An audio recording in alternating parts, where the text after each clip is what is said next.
Hello दोस्तों, नमस्ते। एक बार की बात है, रामपुर गांव में सुधा नाम की एक लड़की रहती थी।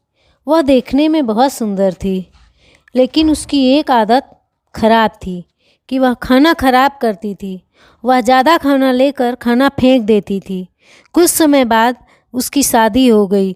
उसकी सास ने उसको तिजोरी की चाबी और घर की सभी जिम्मेदारी सौंप दी और बोली कि वह अभी तक अच्छे से घर चलाती आई हैं, अब सुधा को सही से घर चलाना है।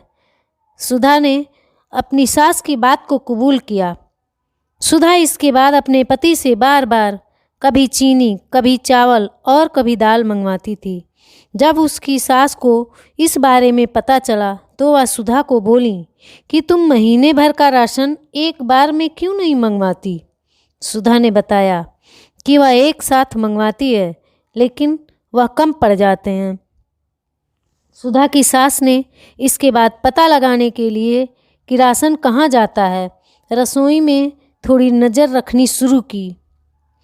कुछ दिन रसोई में देखने पर उसको पता चला कि सुधा ज़्यादा खाना बनाती थी, जिससे बहुत सारा खाना फ्रिज में पड़ा रहता था। उसने सुधा को खाने की अहमियत के बारे में सिखाने की सोची। एक दिन उसने सुधा को बुलाकर कहा कि हमारे पहले वाली नौकरानी के बच्चे की तबीयत ठीक नहीं है, मुझे वहाँ जाना है, क्या तुम भी चलोगी। सुधा भी अपनी सास के साथ जाने के लिए तैयार हो गई। अपनी नौकरानी के बस्ती में जाकर सुधा की सास ने कहा कि मैं अभी रास्ता पूछ कर आती हूँ। इसके बाद सुधा वहीं खड़ी रही। सुधा ने एक घर के अंदर देखा तो एक छोटा बच्चा भूख के कारण रो रहा था। उसकी माँ ने अपने अनाज के सभी बर्तन देखे, लेकिन वो खाली थे। यह देखकर सुधा को रोना आ गया। कुछ देर बाद उसकी सास आई और उसको अपनी नौकरानी के घर लेकर गईं। नौकरानी के घर जाने के बाद उसका लड़का बीमार लेटा हुआ था। जब सुधा की सास ने बीमारी का कारण पूछा तो नौकरानी ने कहा कि वह एक घर से बचा हुआ भोजन लेकर आई थी, लेकिन उसको नहीं पता था कि वह खाना खराब है, जिससे उसके बेटे की तबीयत खराब हो जाएगी। यह कहकर वह रोने लगी।